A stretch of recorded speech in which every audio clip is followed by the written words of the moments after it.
নমস্কার বন্ধুরা, আমার সুস্বাদু কিচেন চ্যানেলে আপনাদের সকলকে জানাই স্বাগত।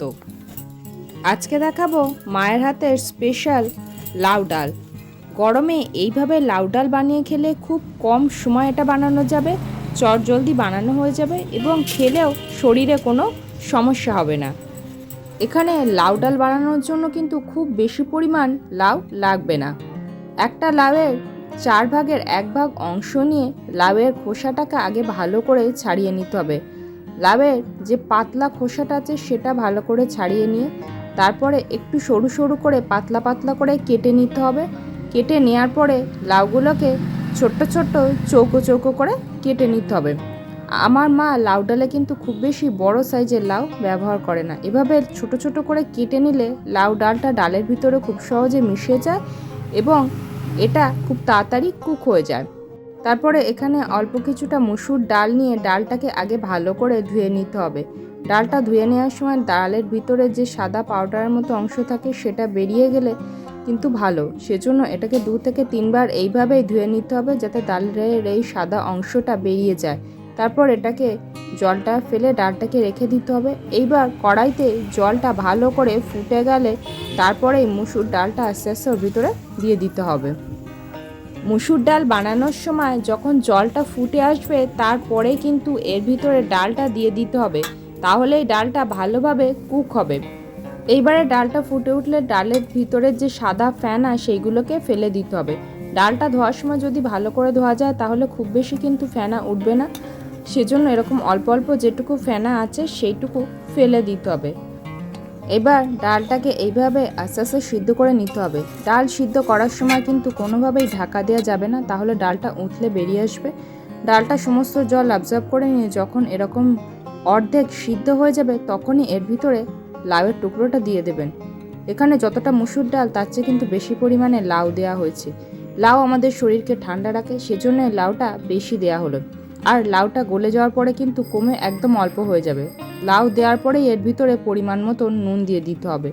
নুনটা আগে দিলে পরিমাণটা বুঝতে অসুবিধা হবে। লাউ দেওয়ার পরে যদি নুন দেওয়া যায় তাহলে ডালের ভিতরে যে জলটা অ্যাবজর্ব করে নিয়েছে লাউয়ের থেকে সেই জলটা আবার বেরাবে। তারপর এটাকে ঢাকা দিয়ে কিছুক্ষণ কুক করে নিতে হবে। এইবার ডালটা কিন্তু সম্পূর্ণরূপে সিদ্ধ হয়ে গেছে, সাথে লাউটাও সিদ্ধ হয়ে গেছে, কারণ লাউ সিদ্ধ হতে টাইম লাগে না।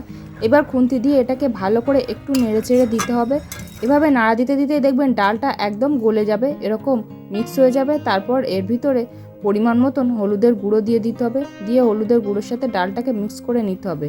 ডালটা গলে যাওয়ার পরেই কিন্তু খুন্তি দিয়ে যত নাড়বেন তত এটা আস্তে আস্তে মিশে যাবে।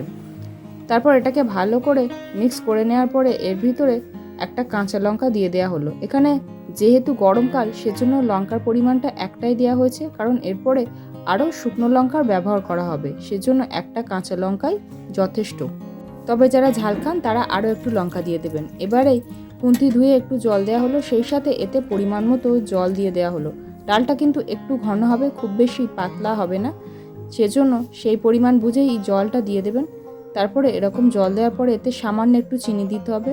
লাউ ডালে অল্প একটু চিনি দিতে হয়, না হলে এটার টেস্টটা ভালো আসবে না। তারপর দেখুন এটা একদম ভালোভাবে ফুটে উঠেছে। এইভাবে মুসুর ডাল দিয়ে লাউ ডাল রান্না করলে কিন্তু লাউ ডাল খুব কম সময় হয়ে যায়। গরমে বেশিক্ষণ আগুনের ধারেও থাকতে হবে না এবং এই ডালটা দারুণ টেস্টি হয়। যেহেতু মুসুর ডাল হালকা এবং প্রচুর পরিমাণে প্রোটিন আছে, সেজন্য গরমকালে আমাদের শরীরে এই ডাল খেলে কোনো সমস্যা হয় না, বরঞ্চ শরীর ঠান্ডা থাকে। এইভাবে সমস্ত ডালটা ফুটে ওঠার পরেই তারপরে ডালটাকে এইবার নামিয়ে নিতে হবে একটা বাটিতে। ডালটা যখন এরকম ঘন এসেছে এটাকে বাটিতে নামিয়ে নেওয়ার পরে কড়াইতে অল্প একটু তেল দিয়ে দেওয়া হলো এবং তেলের ভিতরে এখানে একটা তেজপাতা, একটা শুকনো লঙ্কা এবং অল্প একটু গোটা জিরে, হাফ টিস্পুনের মতো গোটা জিরে ফোড়ন দেওয়া হলো। এই ফোড়ন থেকে যখনই হালকা ফ্লেভার আসবে তখনই একটা মাঝারি সাইজের কুচানো টমেটোকে দিয়ে দেওয়া হলো। টমেটো দিয়ে হালকা ভেজে নিতে হবে, তবে দেখবেন টমেটোটা যেন গলে মিক্স হয়ে না যায়, এরকম শক্ত শক্তই থাকবে টমেটোগুলো এবং আলাদা আলাদা থাকবে, জাস্ট গলে যাবে। তারপর দেখুন টমেটোগুলো এর মতো অবস্থায় এর ভিতরে ডালটাকে আস্তে আস্তে দিয়ে দিতে হবে। ডালটাকে এভাবে চামচের সাহায্যে তুলে নেওয়া হলো, কারণ ডালটা একসাথে দিলে প্রচণ্ড পরিমাণে ধোঁয়া উঠবে, সেজন্য এইভাবেই চামচের সাহায্যে অল্প অল্প করে দেওয়া হলো যাতে ধোঁয়াটা কম ওঠে। তারপর দেখুন ডালটা সব দিকে ফুটে উঠেছে। যেহেতু ডালটা সম্পূর্ণরূপে কুক করা, তাই আর বেশিক্ষণ কুক করার প্রয়োজন নেই। এর ভিতরে 1 টেবিল স্পুনের মতন জিরে বাটা দিয়ে দেওয়া হলো। জিরেটা কাঁচা জিরে বেটে এভাবে দেওয়া হলো। ভাজা জিরেও দিতে পারেন, কিন্তু কাঁচা জিরে আমাদের শরীরের জন্য বেশি উপকারী, সেজন্য কাঁচা জিরে বাটাটাই দেওয়া হলো। দিয়ে এটাকে ভালো করে মিক্স করে এবার এটাকে একটু ঢাকা দিয়ে রেখে দিতে হবে।